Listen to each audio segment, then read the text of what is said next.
Welcome, Ministry Pivot. Reverend Russ back again with another episode. I am just excited about this platform, excited about this opportunity that we have to share and hopefully help leaders and churches and ministries pivot.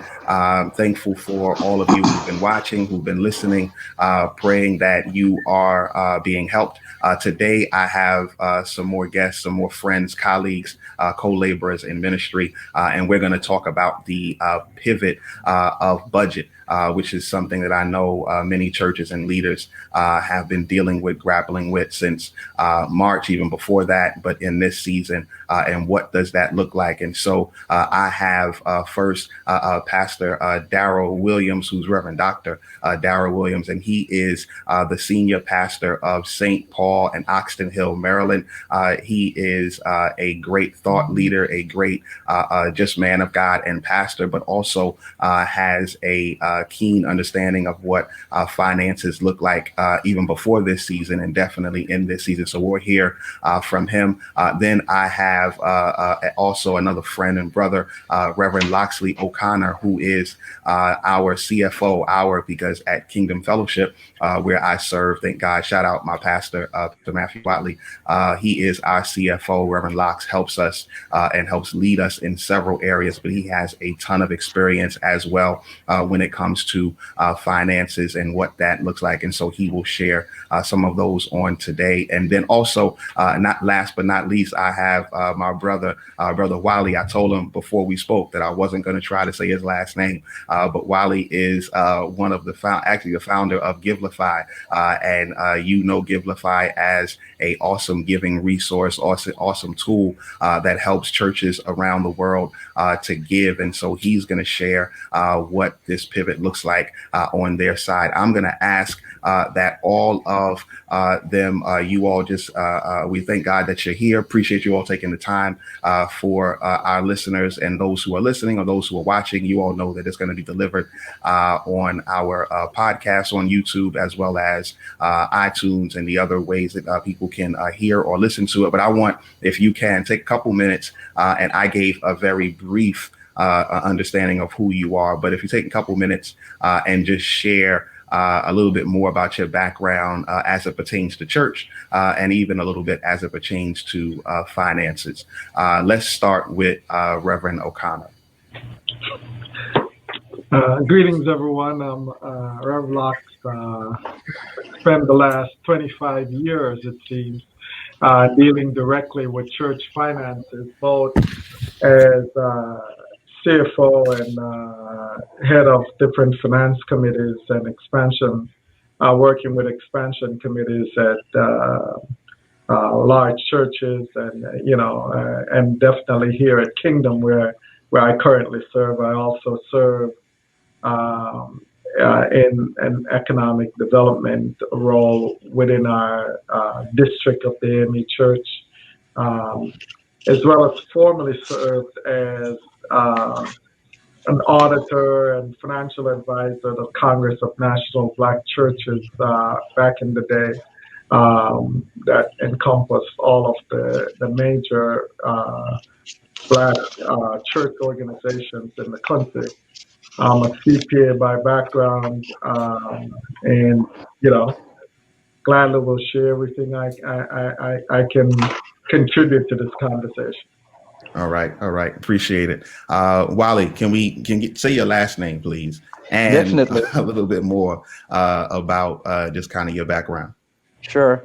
So Wale Mafolasire, it's Nigerian. You could figure a little bit about my background. I was that guy who Reverend Lox and Dr. Daryl probably did not like seeing in their church, because I was the guy who would come there, enjoy the sermon, and would never show up on your donor list.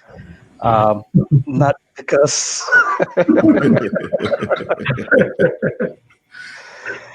and far too many times I'd sit in the pews and it's time for offering, and I'd reach for my wallet and I'd have $3 or sometimes nothing in there.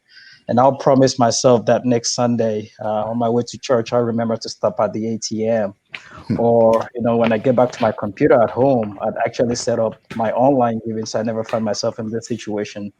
And Sunday after Sunday, I find myself docking out before service is over. So I'm not making eye contact with the CFO and my pastor because I didn't give. Wow. And after this just keeps going on for a while, I'm like, look, I'm sitting in church and my pastor says, go to your Bible. I launch my Bible app and it's time to give. And I'm doing my same ceremony of reaching for the wallet, knowing damn well there's nothing in there. Excuse my French here.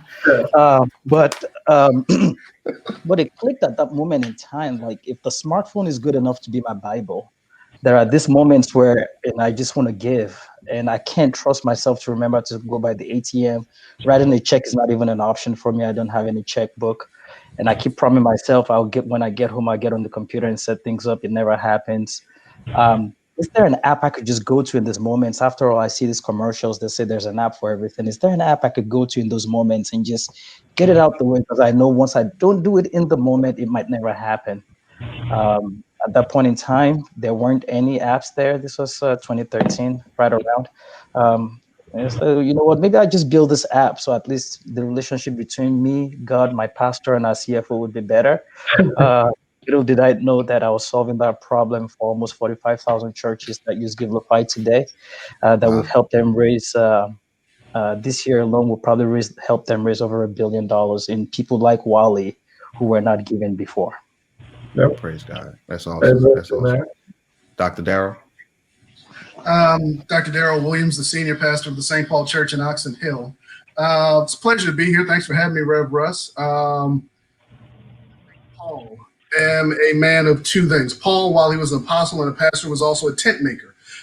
So I started out in investment banking. I've always spent my life in both the church and financial arenas. So my first job in the church while I was running from my call to pastor was as director of finance. And after that, I went to seminary, pastored for a little while, and then I became the executive director of the Baltimore, Washington Conference of the United Methodist Churches Foundation. It was a foundation with about $1 million in assets under management that I managed for the conference and for churches, and gave stewardship training and church finance training to local churches. So I spent my life working with churches and individuals around personal and institutional finance and pastoring. I'm the proud pastor of St. Paul at Oxon Hill, but I also do financial consulting and financial training. And it's just a pleasure to be here. One of the things that churches have to figure out how to deal with, and have always needed to figure out how to deal with, is faith and money, both from an institutional standpoint and from a personal finance standpoint.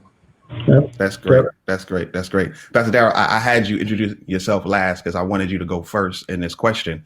And the question, you kind of hit it already with talking about the difference between faith and money. And you alluded to the fact that churches have always had to do this.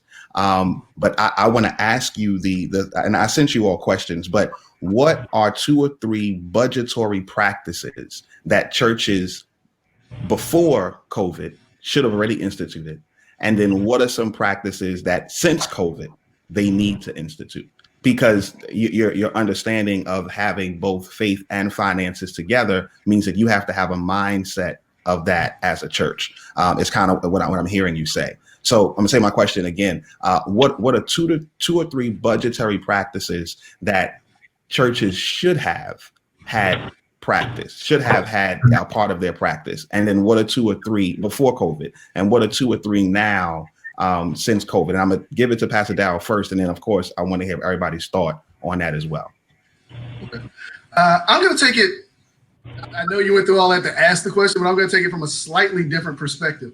Sounds good. We understand originally what a budget is. A budget is 3 things.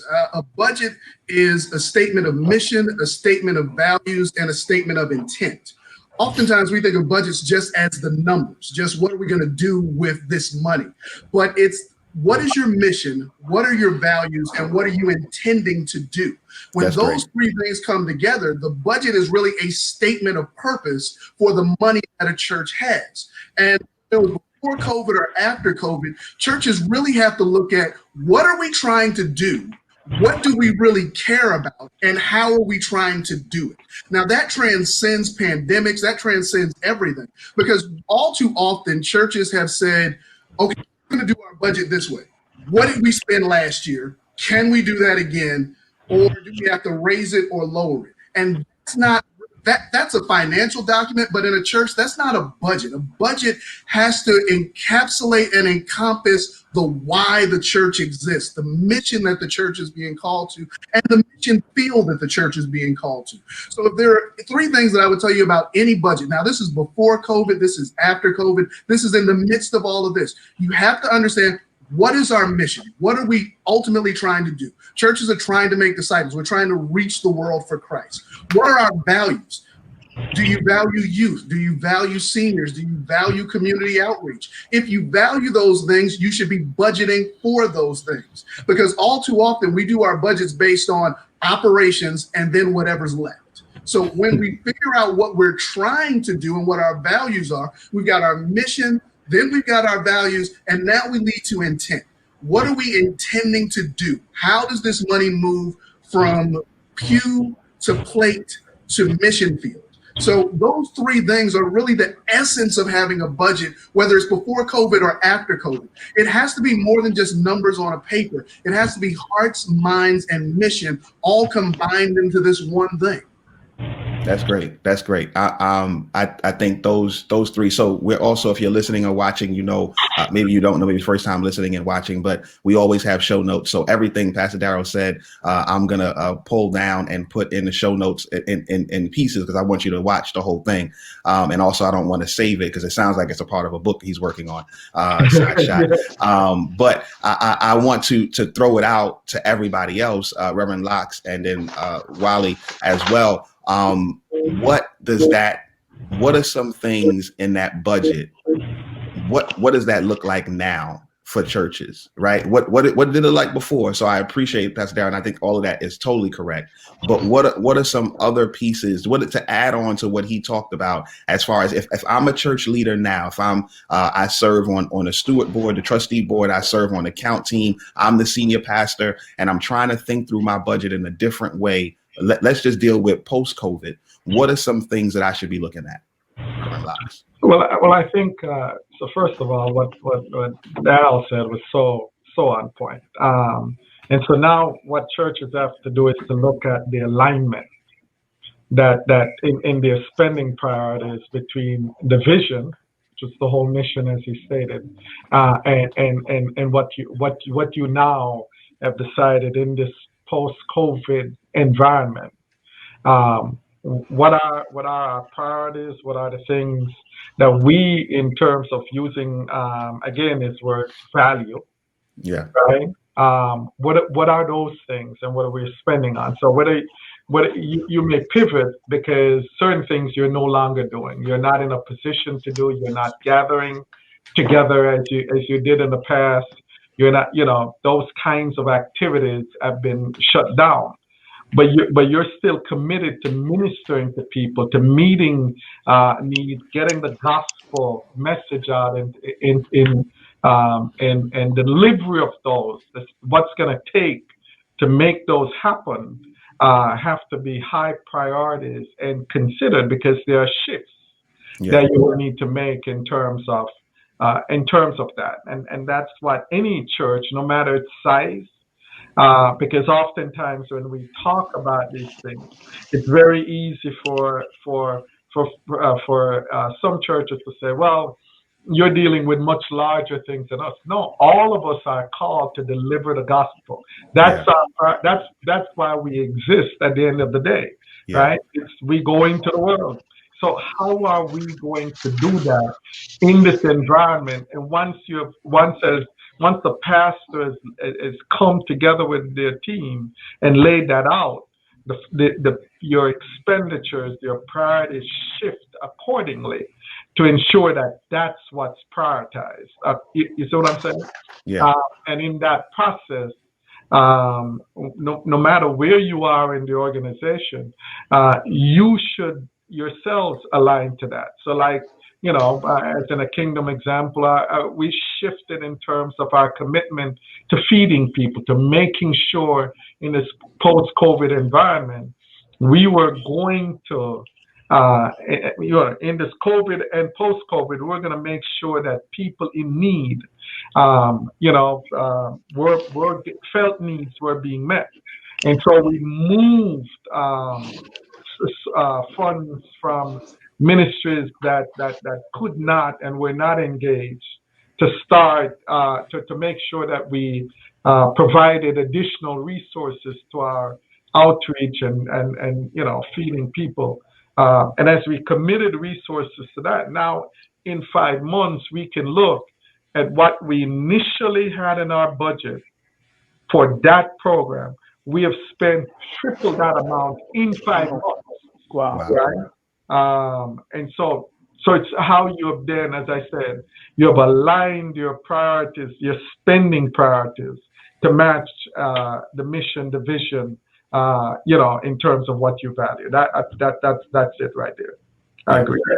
Yeah, let me ask this question. Let me make this statement because Reverend Lox and Pastor Daryl said a lot. But one of the things that you just said, Reverend Lox, was for us at Kingdom, and we did. Pastor Watley, again, shout out. We appreciate all the leadership that he's provided. And one of the things he challenged, and I heard you and him having a conversation around, was how do we pivot the resources. And I want to point that out because I know I've heard from pastors and leaders who will say what you just said. Oh, we're not the Kingdom. We can't do. But I believe that they're also not looking at their budget again, right? They're not looking at what they thought they were going to do. And now that you can't do what you thought you were going to do, it leaves you room now to do other things. And then once you partner with other organizations, then you even increase that. So I'm highlighting, it's Reverend Loxley's point. It's not Reverend Russell's point. I want to make sure, but I'm highlighting it because sometimes I think leaders look at other churches and say, well, that's what they can do because of where they are. But the truth is, and we all know this, that God can work in anybody's vineyard, right? At the end of the day, we're serving the same God. So I wanted to point that out. Wale, I got a question for you. I want to know, and I don't know if you can tell me the exact number or not, but you're serving 45,000 churches over that. Harry and I talk all the time. Harry serves with Wale. Shout out to Harry. But and the whole team. But how many churches? In my note for you, I have not ready, and what that means is there were churches who were not ready come the second week of March. They weren't ready I know churches who their only means of people giving was coming on Sunday, filling out an envelope or putting it inside the mail. And can you talk a little bit just to how many churches you saw add Givelify on as a giving platform? I'll just pause there and ask that question. No, great question. So very interesting. There's a recent study by the Lake Institute of Faith and Giving out of Indiana University, which if you look at all the experts, they'll say that's the premier university that actually studies philanthropy and especially in the faith space. They put out the best reports in the world. The USA Giving report that the entire industry revolves around. They're very pivotal to what happens in that report. So it's a recent study that was just released. We get to partner with them on different projects. So we're trying to understand, what value do we bring to the faith communities that we serve. And as of last week, there's a new report that came out that's just kind of study what's going on pre-COVID and what's been going on since during the pandemic. And no surprise, right? 78% of all churches were seeing their income on Sundays. 78%. And I know this for a fact that at Givelify, even pre the pandemic,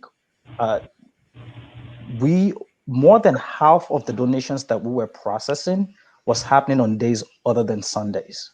Right, so this was even pre-COVID. And so for us, we had always looked at it and I use myself as that example of that person who came to church, but for whatever reason wasn't given. And what we were seeing at Givelify was that that giving was happening from Monday through Friday, over half of what we're processing. Now, COVID happens, all of a sudden you go from 78% of churches waiting for all their giving to happen on Sunday to 100% of churches need to figure out, now that Sunday is not the Sunday like we know it, what are we going to do? And so for us, I think just being ready to be able to assist those churches to have some way of still able to connect with their members from a given perspective was the task before us. And we had to do everything we can to make sure we were there for these organizations, to be able to get them up and running and be able to tap into the generosity of their members. But one of the big lessons that we learned since then was the shift, which we've been monitoring at Givelify for quite some time right now. Prior to COVID, we noticed that the amount of people who were giving to multiple churches, which is, I have my primary church, right? But I have like a Dr. Watley, who I might call my fantasy pastor, right? Or Pastor Daryl, who might be a fantasy pastor for me also, in addition to my primary church. That all of a sudden, that whole journey of I wake up on Sunday, I get dressed, I get in the car, I drive to one church, changes to I get up, I may or may not shower, I just get on my computer and I start consuming all these various faith experiences that I've always fantasized about. It became much more accessible. And what we started seeing translate into that is that churches were picking up donors that they didn't have before. Right. And so when we started studying that pattern, what we quickly realized was that at the height of the pandemic, the churches that were prepared for that digital transformation actually saw an increase in their giving, right? About 30% of them. Another 20% said it stayed steady. It's like kind of stayed steady. But overall, the vast majority of them find themselves in a very good place. But one of the other things that we started noticing, back to Reverend Lox and Reverend Daryl, so Pastor Daryl, what you said about, talked about the vision and the mission is, a lot of people say, well, young people are not coming to the church, they're going away.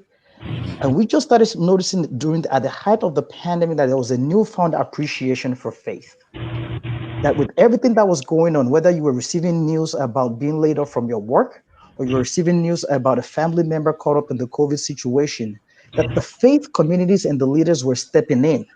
And all of a sudden, they were playing the role of what we call at Givelify faith responders. So we have our first responders, which was our medical professionals.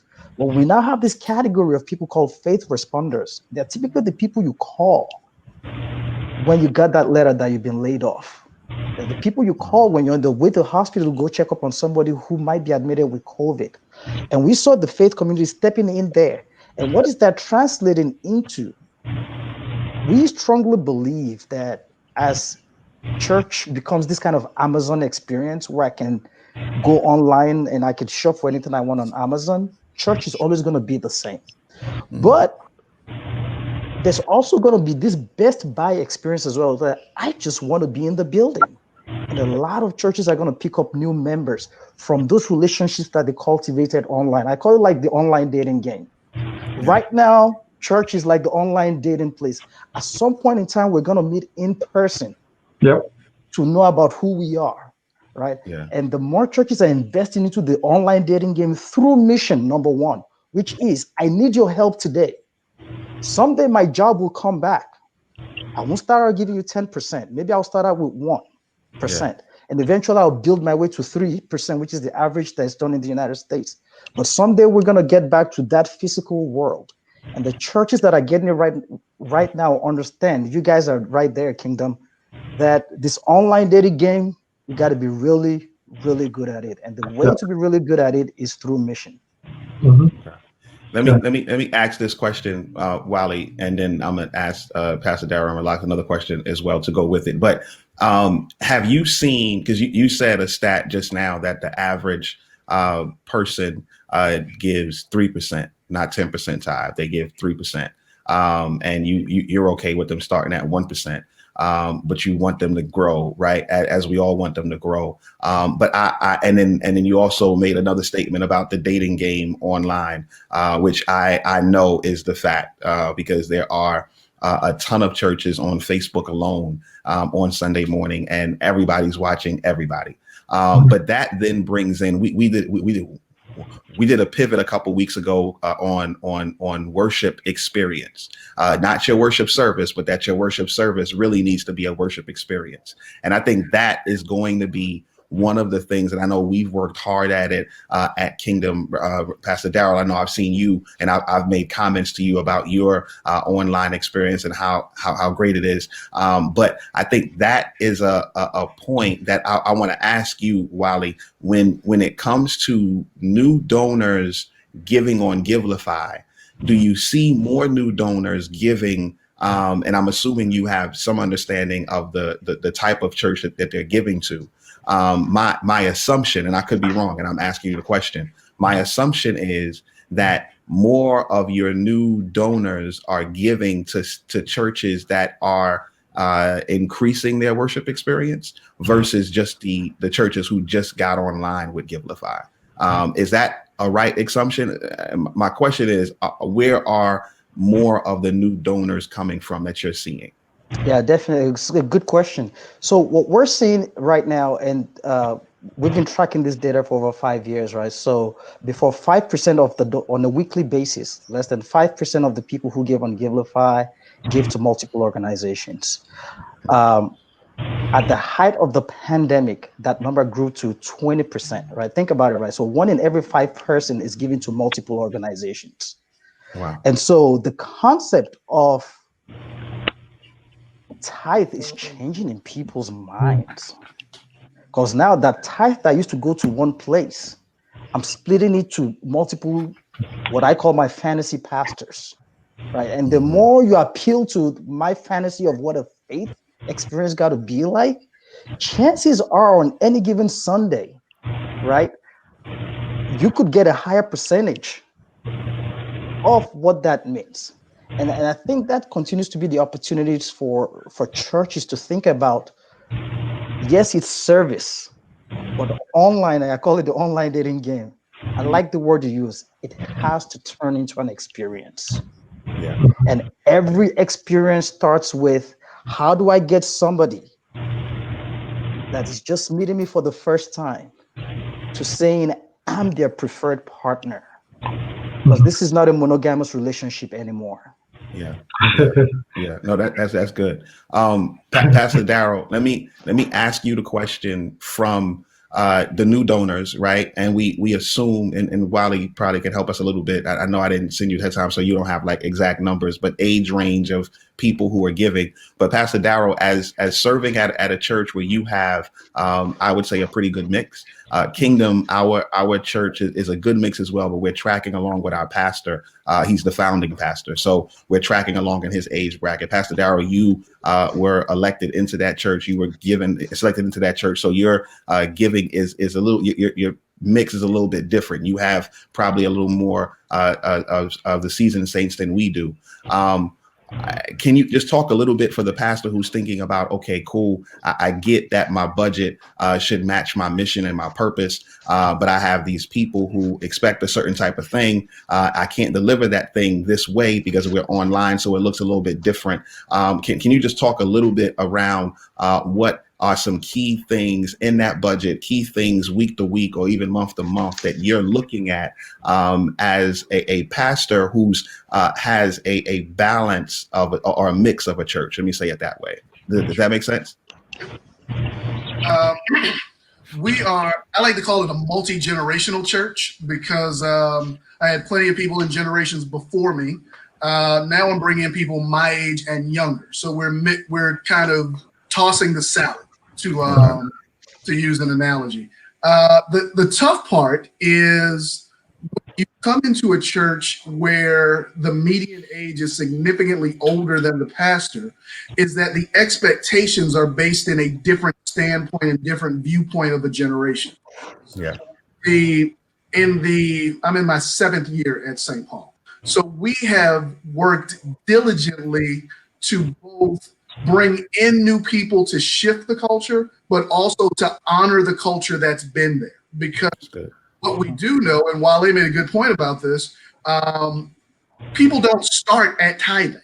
You know, one of the blessings of having seasoned saints is that many times they are their priorities have shifted, but they've also grown in faith, so they can be larger givers. And the difficulty for most pastors in that situation is we know that the proportion of giving from an older generation is going to be for a while much higher than from a younger generation. Yep. How do you serve the present age and not offend the people who have been there and built the church over generations? And it comes back to mission. I have always maintained that I have to keep in front of my people that our job is to reach people for Christ. And the average 70-year-old that goes to church ain't leaving their church. So mission field is not 70-year-olds. We're not going to get the 70-year-old from the Baptist church down the street. We're going to get people who are either not churched or disaffected from church. And those people, if you follow typical buying patterns, which is why that coveted demographic of 18 to 35, 18 to 45 is so important to secular advertisers, is because that's when people are making decisions. That's when they're buying into what are going to be their brands. You know, my dad's a GM guy because he's been a GM guy forever. In that new generation of people, without offending that other generation, is a tension that has to be managed. It's not going to change. People want it to go away. It's a tension. It's like having a rubber band. It's going to stretch one way, then it's going to stretch another way, and there's always going to be tension there. But our goal, my goal at St. Paul, is to make sure that our mission is first, that before we honor the seasoned saints, before we honor the younger people, we're honoring the cause of Christ. And the cause of Christ is to make disciples in this present age. So for our worship experience, we do a mix of things that feels organic to a younger person, but also has the feeling of comfort for an older person. We don't want to put anybody off, but that's also the way I explain it to my leadership. We want to move forward in some different directions, but we can't strap a rocket to the back of a turtle. Like that just winds up being like a real bad Bugs Bunny thing. And we know what happens to the turtle in the process. So it's about speeding things in a direction, but at a sustainable pace where people can come along and join along that may be less willing. Because here's the problem. In many churches, we move at the speed of the least available person to move.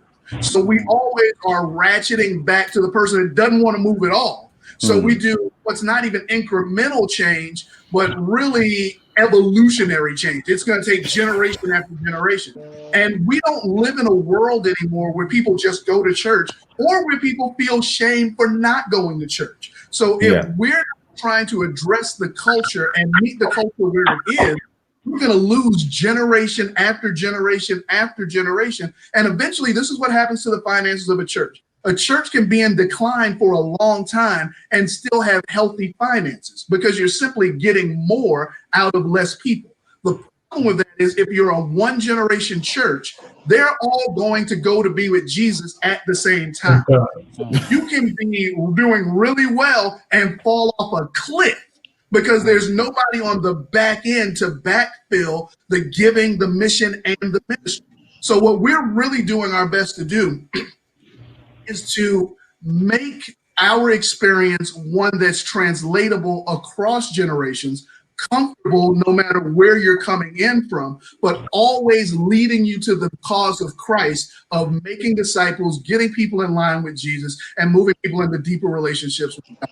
And that's not easy. Like I said, it's always going to be tension. You know, I wasn't always gray in the beard. You know, my dad was in his 60s before he went gray. I'm way earlier because there's a and it's stressful, but it's what we're called to do. And it's really trying to make sure that multiple generations still have a place, even though things are changing. That's great. That's great. I mean, and I'm coming to thanks, Pastor Daryl. I'm coming to you, Reverend Lox, with a question, but I want to stick something in what Pastor Daryl said about the multi-generational, because as longtime youth ministry person, and Reverend Lox knows, we try at Kingdom to keep student ministry. We're talking about it all the time. We're talking about the leaders who are serving. We're talking about the resources that they have. And in this season, to what Pastor Daryl is saying, I don't think as a pastor or as a leader, you need to take a back seat on your youth ministry stuff. I think you need to make sure and you endeavor to serve them the best way you can in this season. It's going to look different, but the best way you can, you need to put resources and put staffing around so that it can be helpful for the future of your church. Because that key of that family generation, and when they die, the church dies. That is unfortunately all too common amongst churches, and I'm just gonna stay there because I don't want to get in trouble. But all too common among churches and groups that we know of, and so I appreciate that, Pastor Daryl. Reverend Lox, not quick, but you are one of the only people that I know who, in the midst of a pandemic, God has gifted you to be a part of two organizations for them to raise money in the midst of this. And I'm speaking specifically as the CFO of Kingdom Fellowship Church, and we are endeavoring to build this building. It's our new base of operations. It's going to be awesome. It's a $45 million project.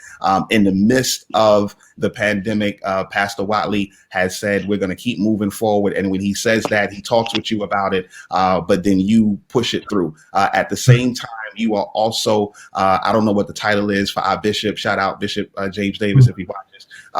Over our district, there is a finance committee. And in the midst of the pandemic, we raised up a building and some other things that happened. And you were at the helm of both of those. I want you to talk a little bit just around what the possibilities are, even in the pandemic.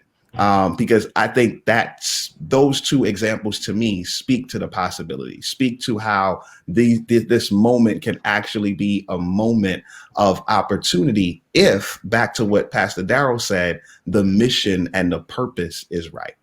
Yeah. So let me tell you how excited I am for some of what Pastor Daryl was talking about, because he talked about and what he really keyed in is the opportunity of the time.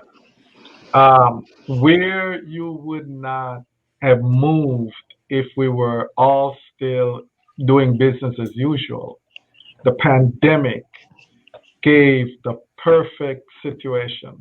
There's the whole theory that is based around the idea that an object that is in motion or is not moving at all will never move until something acts upon it that changes its direction. Right? The pandemic is exactly that. And so even your older persons who are in your congregation or whatever that would have wanted to control how your organization was can no longer do that, because church is not what it used to be anymore, right? Yeah. There's a shift, and the question now is how you're going to take the opportunity that is there, right? Because even your older saints, seasoned saints, are having to learn how to log in onto Facebook or whatever you're doing that they would have never done in the past. Yeah. Let me just jump in on that real quick. Yeah. We think that our seasoned saints don't do technology. The thing is, they do it everywhere except the church, because they're not forced to do it at the church until now. Right. And this is what I can tell you. We haven't had a drop off in our seasoned saints watching the broadcast. They watch our broadcast. Right. They talk about it. They'll call the church for tech support when things are going wrong. Now, are we in the tech support business? No, but we are in the ministry business. And if walking one of my seniors through how to make sure they can watch the broadcast is what needs to be done, that's what we do. But if you think about it, none of our seniors are sitting at home with, rotary phones. They all made the jump to touch tone at some point because they had to. Yeah. And the pandemic, I'm not going to call it a blessing, but I will say all things work together. So for people, my church is 229 years old this year. So you want to talk about history and tradition? We are deeply steeped in it. We are older. We were 1791. I mean, we're almost as old as the country. My point is, getting a church like that to go digital is a difficult thing unless you have to.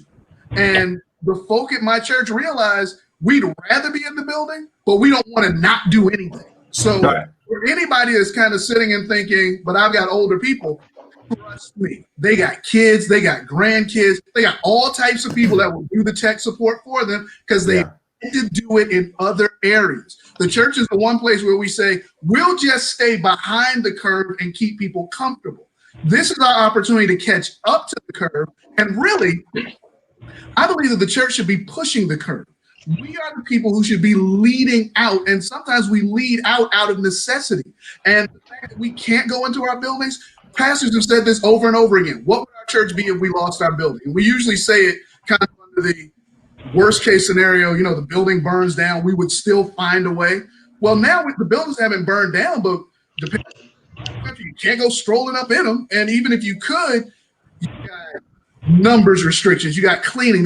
You want to talk about budget? When you start talking about budget right now, when people say, well, we need to get back, have you shifted your budget for what would be required for you to be back in your building? To literally be back tomorrow? Have you input the cleaning supplies? Have you input the staff? Have you input possible contractors? Have you input upgrades to your air conditioning, your heating, your HVAC, your filters? Have you put all of that in? And have you put in enough volunteers to do the stuff that you can't pay for? All of these things are things that churches have to shift into, but also things that you have to make your ministry aware of to say, right now, we can do a better job for Jesus online than we can offline. No, that's good. And that actually is the point, that the opportunity that the times have presented to us in terms of helping for a pastor who has a vision and wants to move forward, and has been enabled even in the pandemic to move against the inertia that has been that is surrounding them. The effort that they had to put into helping people to understand they had to move. The times have pushed them, and now the people are looking to them to say, how are you going to move? And there rests the opportunity for them to provide the leadership and the guidance and make the decisions based on the kinds of values we have laid out, the mission, to say, here we go. Here's the direction we're going into.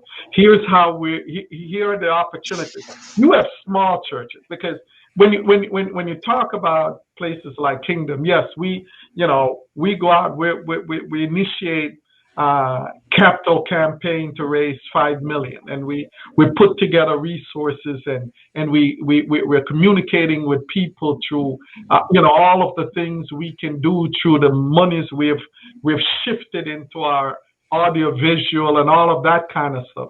But the little church guy, pastor, leader who has a smaller community, an older seasoned saint community, is saying now, yeah, I don't have that option. And I'm saying, and the things I'm seeing and people I'm talking to, I finally hear persons coming and saying, okay, Rev Lox, I've seen you do for the 2nd District a purchase of a building and an acquisition. You're working on solar energy and so forth. We have a property. We have acres of land. We have buildings that are not being used, right? What kind of off the plate stuff can we do? Yeah. Right? I'm getting ready to meet with a church coming up. I just need to give them my schedule. They have a developer is ready to sit down with them and has a proposal, but they now need help in evaluating that proposal. These are now there. You're seeing those opportunities. You're seeing where churches can use a solar project to as Reverend Pastor Daryl says, they can use that to heat, do all of the utilities to their property and take away that cost, and even generate some resources. These are all still in the product and available for them for it to be done, because the pandemic has opened up the opportunity to begin to say more and talk more about the kinds and options that have been available. But you have persons who were just not intent, as I said, unless something acts on an object, and worse, us humans, we have defined a way we're living, right? It's been working so far, and I'm not changing, right? Okay, but this pandemic has opened up that opportunity, and I sure hope that more and more pastors will grab hold of that. And especially where it's also opened up the opportunity for a lot of young pastors. Because when you come in as a young pastor, the seasoned saints wants to tell you what you ought to be doing. This is what we do. We've always done it this way, right? Well, this is a time now where, there's so many, as Wale has said, so many who were not prepared, right? Pastors are going into churches where they have no setup for electronic giving, right? It was as if talking about such a thing was against, because they were going to quote the scriptures that says, "Bring the tithe to the storehouse."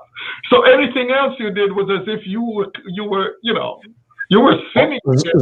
Zoom and StreamYard is now the house. So exactly. So I see this as just really an opening of opportunity, that when Pastor Now and others like them lay out again, here's what we believe in, here's our mission, here's what we value. Time now for execution, right? That those of us who are especially serving in support of along with our pastors, that those teams, whether they're elders, they're stewards, they're trustees, and those leadership teams, to come up and really help to rethink how we execute, how we implement the vision, right? In new ways. That's how I see it. No, I think, and that's great. And I got one more question, but I want to say something. I think it's now is the opportunity, as Reverend Loxley shared, as Reverend Daryl has shared, it is the opportunity for you to throw everything on the wall that you used to do and really look at it from the budget, from the mission, but most importantly from the purpose, and look at it and see what needs to stick. And the things that don't need to stick, this is the opportunity for you to shift and for you to change it. Now, I'm going to ask you a question, Reverend Lox, and it came from a couple weeks ago. Did a pivot on connecting, and we had on that pivot a couple people on that pivot, but one of the guests on the pivot was Larry Bry, who was a leader at Elevation, and he said this statement where at Elevation Church, one of the things that they did the first week of the pandemic was they looked at their staffing.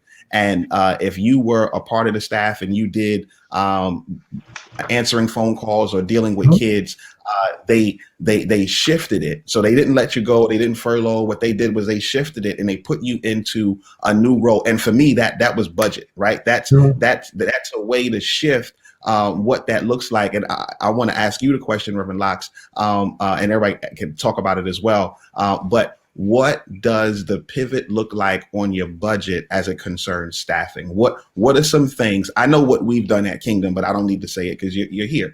What are some of the things that we can share that would be helpful for pastors and for leaders as it concerns their staff? Now we're more than 5 months in whenever people watch this. But what are some pivots as it concerns your budget, but specifically your staffing? So I'd use the simple word adaptability, right? We have persons, and again, let me kind of stage it as it relates to different situations churches find themselves in. There are going to be the churches, like Wale has said, who has seen the increase. And so those churches are not generally being challenged about the ability to pay their people or whatever. And all they're really left with is moving their persons into new roles because they've kept them on the payroll.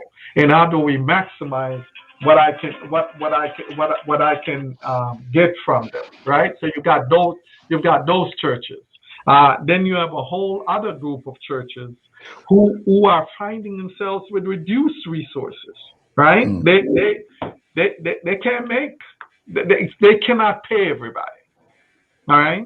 And so they've got to deal with the issue of who do I move, who do I change, and especially in those, as I talked about adaptability. The idea is I've got to figure as we adjust our priorities. It always begins with what Pastor Daryl said. When we look along, what do we value, and how do we deliver that? Right? If I value my youth ministry, then I'm going to continue to keep those persons. I'm just going to demand, really establish the expectations have changed.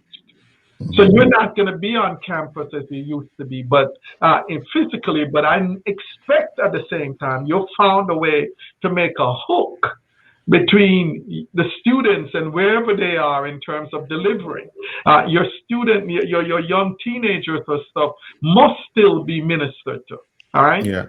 So you're looking at your staff in terms of their ability to really make that shift and deliver services accordingly. But if but where persons are just not making the adjustment, right? And you'll always have a few, because we've got a responsibility to deliver. Then there may be those cases where persons will have to be released. Really, and that's just simply where it is. All right. Yeah. Our wonderful what we at Kingdom, as you well know, have been thankful for. We've been able to reprogram, retool, move people into new areas, and be able to utilize and optimize increase efficiencies as a result of being in this environment. Just in terms of how we deliver services. But I do know, and the use of volunteers, a really expanded use of volunteer persons who to our home, and members of the church who their service at the church was always all they could deliver. It defined them. Folk, when they ushered, that was their thing, can no longer do that the normal way. Your outreach ministries, your feeding of people gave them another means by which they could give up steward their time and effort. So all of that is part of the adjustments and the way churches must adapt in this time. That's my sense of it, and what we've been trying to do effectively. Yeah, well, Ross, and if there's something I could share, like I said, I think for companies like Givelify that get to see and appreciate the role of these care programs that the churches are putting in place to take care of not just their members but of the community at large. Far too often we don't hear the stories in the mainstream media, and we get to hear about the one or two pastors who might do something that we don't, that we might not all agree with. But the vast majority of the churches, when it comes to caring for their communities, we know for a fact that they're stepping up in ways that we've never imagined. And one of the patterns that we've also seen at Givelify, that even with the churches that are seeing an increase in giving, we're seeing that the percentage that people are contributing towards tithe is moving more towards things like food banks and other relief efforts that the church has. Because again, at Givelify, you can designate where you want your money to go. Right? So whether it's tithe, offering, whatever, right? And so across the board, we're seeing this shift of people saying, yes, I support my church, but I want to be a part of what the church is doing to lift up the community in these times. Yeah. And I think the tremendous opportunities for churches in this case is, can we get better about seeing our organizations as philanthropic organizations, just like any nonprofit would be? And part of seeing yourself as a philanthropic organization is being able to tell these stories of philanthropy that you're putting out into the community. And the challenge I've always seen with churches, again, as an observer, I sit in the pew on every Sundays. I'm not in the back office, but as an observer, is we tend to be a little bit shy about telling those stories, and biblically so. Let not the right hand know what the left hand is doing, right? And so we don't tell it as much. But as we're thinking about how to repurpose staff, yes, we want some of them to do the caring, but can we get better at telling the story of the things that we're doing in the community? Because guess what? The youth ministry and that generation, that's what motivates them. And if we're thinking about bringing them into God's kingdom, gotta be able to tell the stories that motivate them to come there. And right now, the beautiful thing we have going for us is the movies is not taking a lot of their time. They're not spending a lot of time in the malls. Thankfully, the nightclubs are all closed, right? And so we have an opportunity to think about all that free time that they have and how do we appeal to them. And the second thing I was also going to talk in that study by by the Lake Institute, right? One of the things that I thought was very revealing was the concept of endowments. And one of the things that I highlighted there is, 34% of congregations had some kind of endowment. And one of the things they highlighted there is in the congregations where they did not find endowments, they were largely Black churches, right? Not every church is fortunate to have a Reverend Loxley on the staff or access to that, right? But the opportunity is, can we clone Reverend Loxley, right? So that we can help our churches think about, from a budgeting perspective, not only are we taking care of today, but are we thinking in the mindset of an endowment and the several ways those endowments can be put to generate investments for the church and in like manners, right? So I think there's some opportunities there that exist, right? Yeah. For us to start to think about proactively. And quite frankly, I think the churches who are thinking about this thing and acting on it, they're getting it right. That's good. Let me Pastor Daryl, piggyback go on ahead. what he just said. When I ran the United Methodist Foundation, and in my consulting practice now, I help churches set up endowments. And I can tell you that 90% of my clients, if not more, were always majority Caucasian institutions. Now, there's a historical reason for that, of course. Most African American churches were struggling to stay open. So you didn't have Black people leaving bequests and leaving the church in their will and that sort of thing. But the power of something like a foundation or an endowment is that it allows you to do ministry now, but also ride out rougher times. I know some churches where their endowments are so large that they don't have to pass a plate to be open. Now, the danger of that is the church's endowments get to be too large. It takes them away from mission and they get lazy. It takes away from personal stewardship. But there's nothing wrong with churches, especially in the African American community, where we are doing better now than we were before.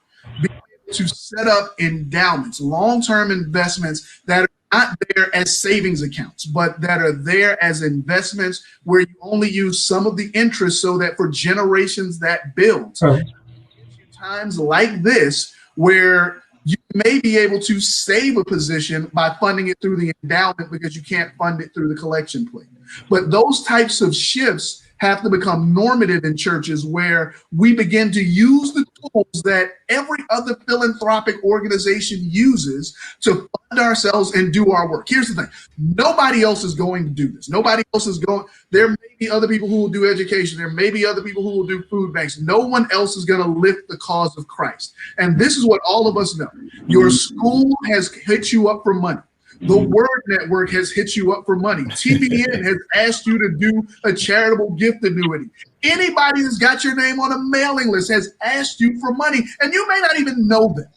But in the local church where people have invested hearts, minds, lives, major events for generations, too often we are afraid to talk about money.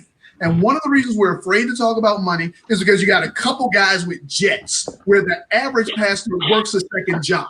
Yep. And until we get a theology and a mentality correct about money as a tool, we will struggle and we will suffer. This is the time for churches to really move into financial education, both on the institutional side for the church and the individual side for parishioners. Because one of the difficulties that we have in churches is that many of our parishioners are overextended. They're swimming in debt. They've spent money the wrong way. They've done all sorts of things. They don't know how to manage money themselves. Yeah. Part of the church's ministry has to be to get financial literacy and financial ability into the hearts, minds, and hands of our parishioners. Our parishioners cannot give what they do not have.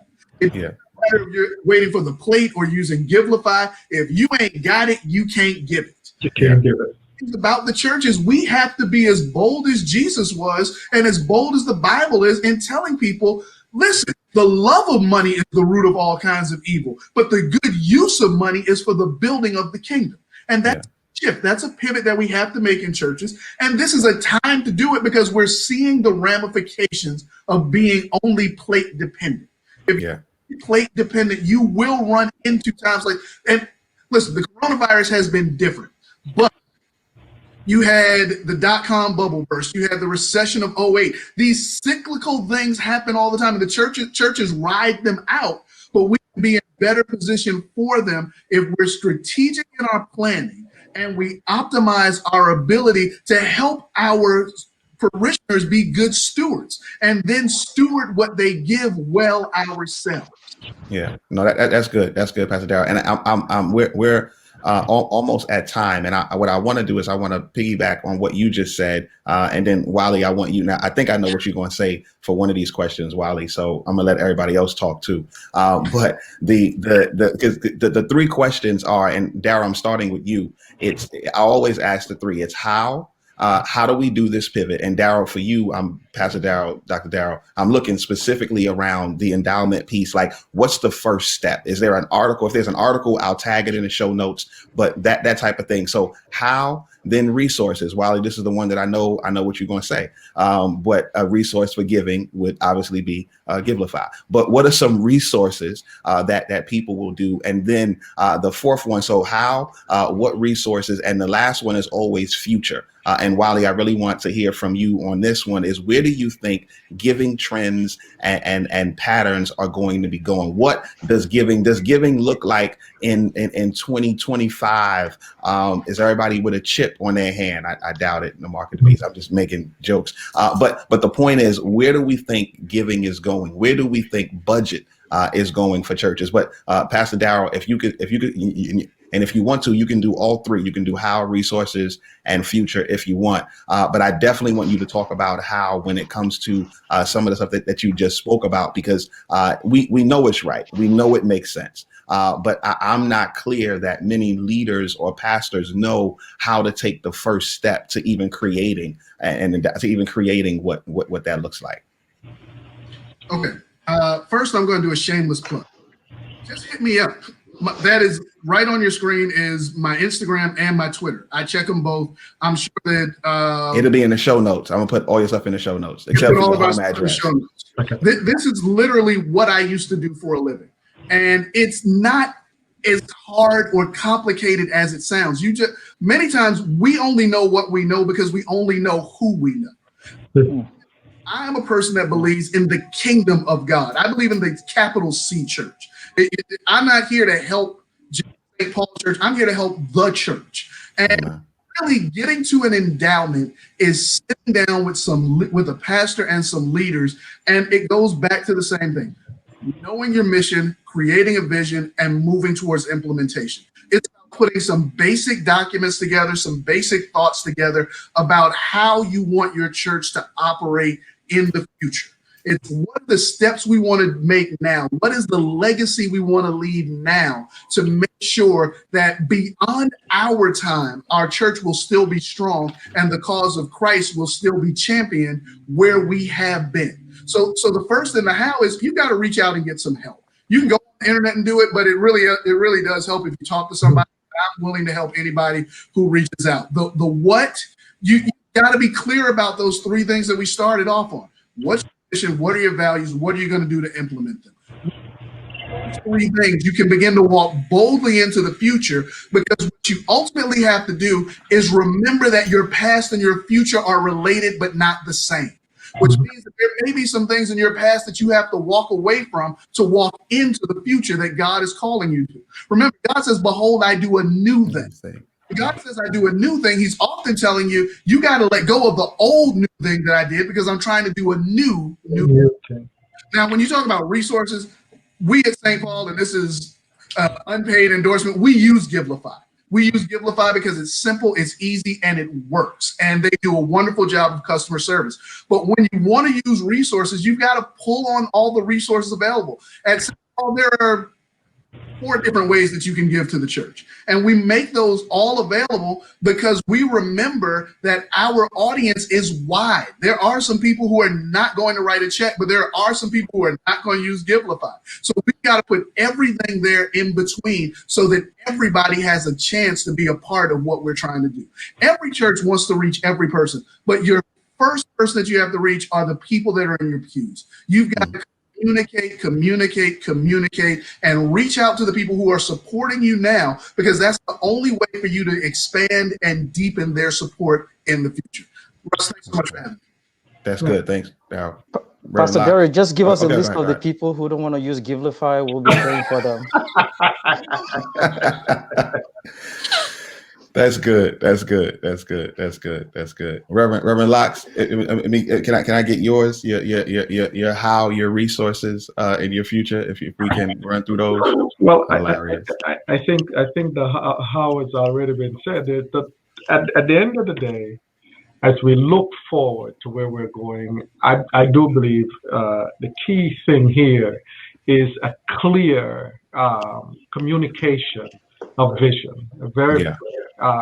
You got to know where you're going to, and that really lands on the leadership in terms of the direction it points people, because we've always talked about you can't get to one place by going in the opposite direction. You dismiss it. So you got a clearly communicated vision for where leadership that are willing to come together and strategically plan around what that looks like, to ensure that they've aligned the priorities appropriately in a time like this. There's no need or to waste resources, human resources especially, let alone financial resources that are limited on doing things that no longer, as Pastor Daryl said, are behind you. There are new things ahead. So I absolutely believe strategically the alignment are important. We've seen that by making those shifts, defining priority areas and putting in the resources to it. They've absolutely paid off. It's just amazing. And as we have invested, because oftentimes people are not willing to make the step themselves. They're waiting for somebody else to come back in. But as soon as we have gone ahead and stepped in, stepped in the water, it's as if surely the Jordan parted, and major resources turned up. Yeah.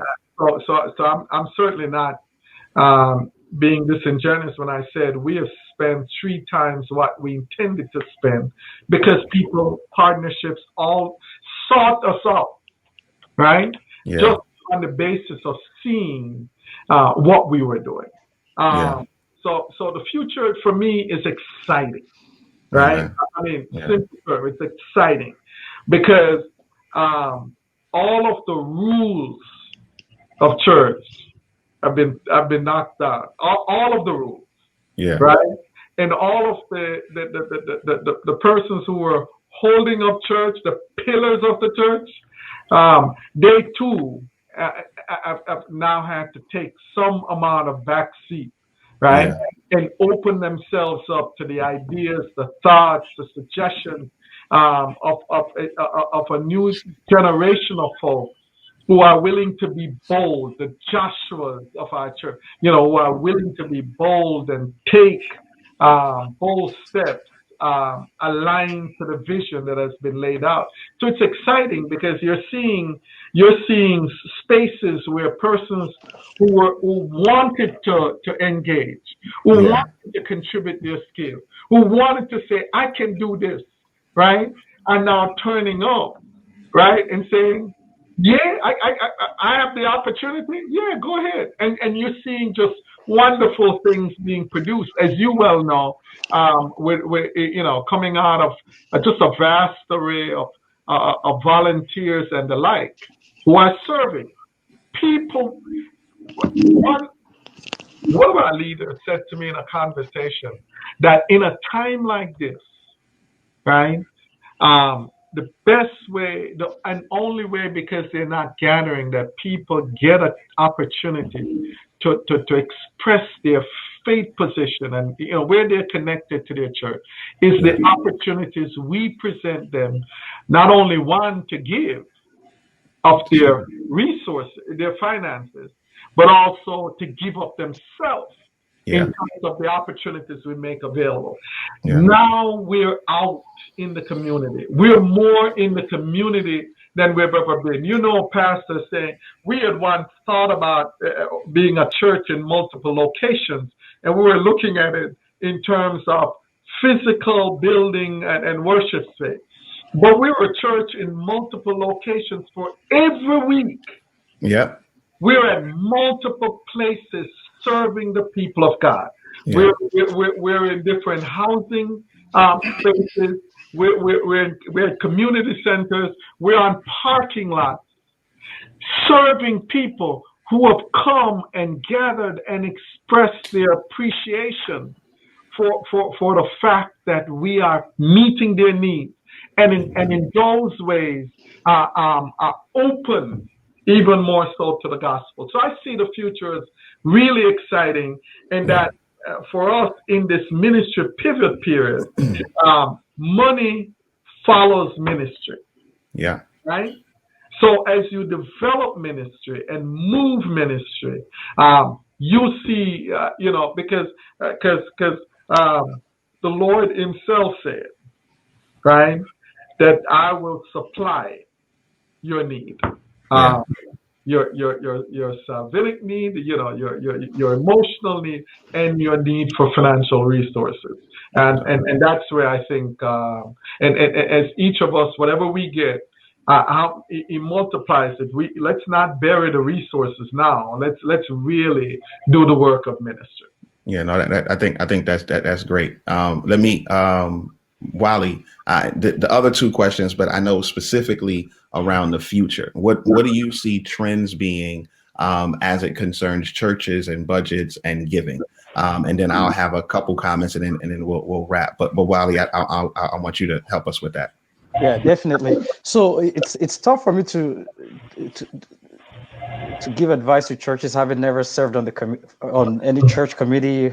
I've never been a CFO there.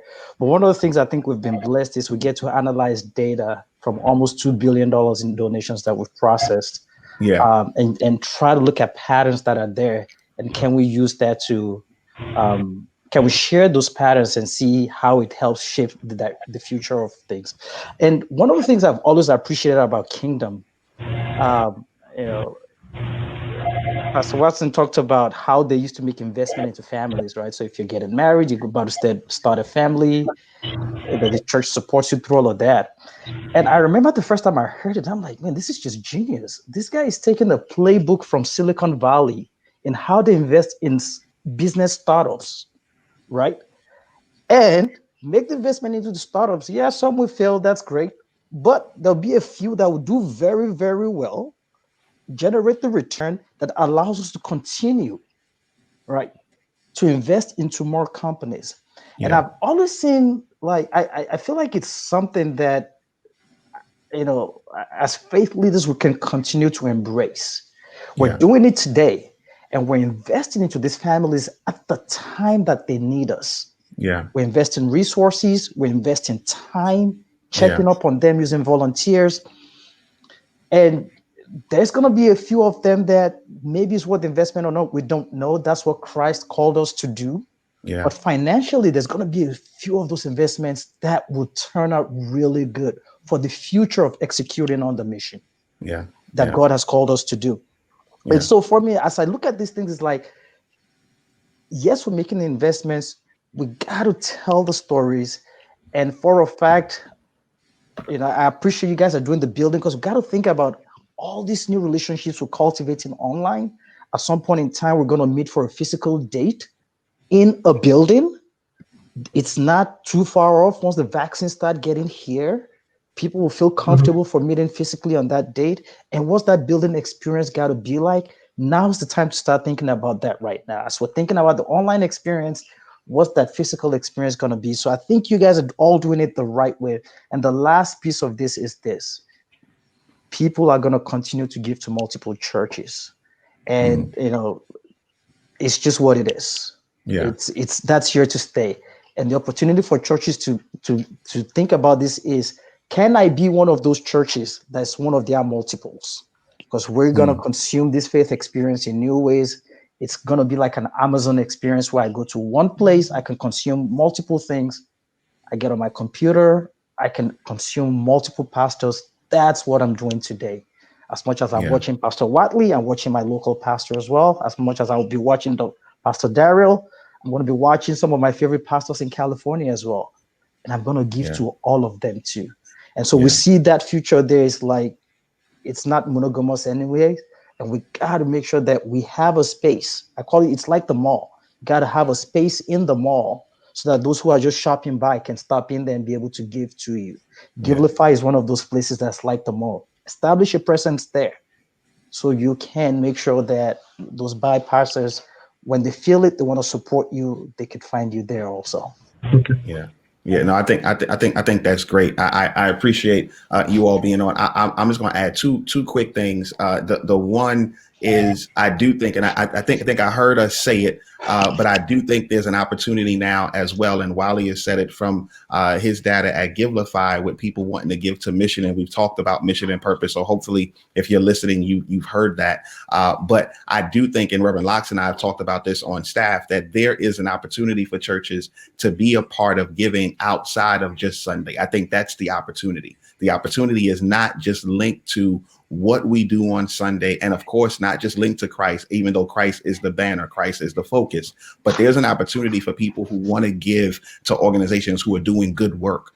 So there's no reason why every church in a meaningful way can't be a part of Giving Tuesday. There's no reason why we can't be a part of those things, but to the points that all of the panelists have said, we have to plan for that, and we have to work toward that. And then the other thing I think of when I think of the how, and maybe because of my role where I serve, is I think we got to start looking at it. I think you have to, if you've been doing any kind of metrics week to week, month to month, your budget though, but as it relates to your impact, has to be something that you look at. I know we've been looking at it a lot now at the Kingdom, and so I'm super excited about what God is doing there, but also just excited about what God is going to do in the future as it relates to our budget. I'm gonna give everybody a moment if you have one last thing you want to say, and then I'm gonna close us out. Any last piece that I may have left on the table that you said, hey, we're talking about budget, I really wanted to say this. I want to give you that moment. And then I'll close us out. Sure. Think from, so much is about just how you think. Think from abundance as opposed to scarcity when you start looking at your budget. There is abundant work to do, and God has said that he will supply according to your riches and glory. So oftentimes I think we do less than we can because we're afraid that we won't have enough to do what we're called to. If God is calling you to it, God will find a way to fund it. You just have to be open to the fact that he may fund it differently then it's been funded historically. But when God calls you to it, God will supply what you need for it. So don't think small, think big. Look at the world we're living in. Look at the help that it needs. Reach out, expand the cause of Christ, and do what God is calling you to do. It is possible. It won't be easy, but it will be doable because God's on our side. Amen. Amen. That's awesome. That's awesome. Reverend Lox, Wale. I'm going to be very basic in my recommendation. Is I think whether you're doing personal finance advising or even to churches, there's usually the first step we tell everybody is to establish a reserve. Basic step. Yeah. And unless you had a mortgage loan or something where they establish what that should be, many other than those, many people never even thought about it. I think as you start planning going into the future, it's just good stewardship to at least establish some kind of reserve that you can program. And in so doing, and you'll say, so where do I get that from? That may be, you may just simply get that by really looking at things that you do routinely that have died. The metric says it's not producing anything, right? Because I agree with that. You've got to move forward, right? But so I don't want you to take resources and say, well, we can't do this because we need to establish a reserve. Shut down some stuff that are not bringing any value. Establish a reserve so that you don't have this headache that you're coming back later and saying, how am I, we can't survive anymore. That's good. That's for every one of us. When we say to individuals, if you stop having that Starbucks coffee, you'll quickly be able to fund your $1,000 reserve. That's what we say to individuals. Put up an emergency fund for $1,000, right? Because most people don't have it. I'm saying for a church, look at a month's expenses and start setting it up, and just simply stop doing things that are just unnecessary, and you'll get there real quick. That's what I would add. That's great. That's great. Wale, last words. Yeah, so Reverend Lux, man, that Starbucks one is a tough one. I don't know. Can we give up something else?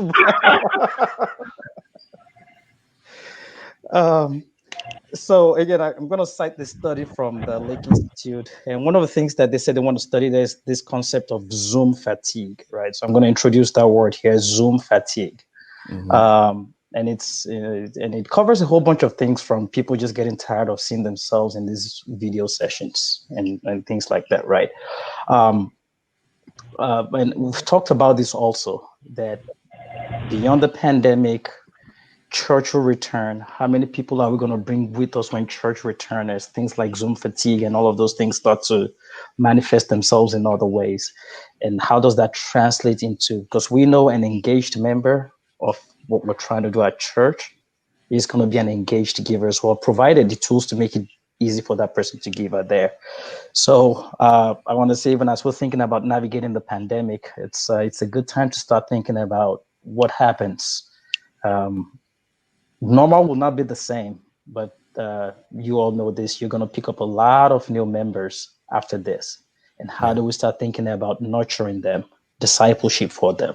They're going to start at less than 0.1% of giving. But how do we start cultivating that relationship? That's something we're all very good at today. But I think the expectations are going to be a little bit different, knowing that we started from an online relationship. The first time I attended your church was not sitting in the pew and you asked me. I'm a first-time visitor and you took me to the back and explained to me. But how do we translate that online to physical? Because it's going to be very real. Yeah. All right. That's great. I appreciate that, Wale. Thanks everybody for getting on and for being a part of the Pivot today, Pivot on Budget. Again, if you are watching or if you're listening, you can subscribe. You can follow Ministry Pivot, ministrypivot.com, but you can also just subscribe where you are. There will be show notes that has details. Pastor Daryl's going to send me an article on that endowment, or he's going to write one that we can then post inside. It's small shade, but he's a friend, and I'm not going to edit this out because I want him to hear it over again. But he will put that inside the show notes, so we'll have that. Of course, we'll link Wale's information. We'll link Reverend Locke's information. We'll have all of it in for you. But the biggest thing, and I hope you heard it, I learned today and made it actually more concrete, that your church's or your ministry's budget is really solely connected to the mission, and that if you're doing what God has called you to do, that God will provide a way as you're moving through that mission for you to sustain your budget.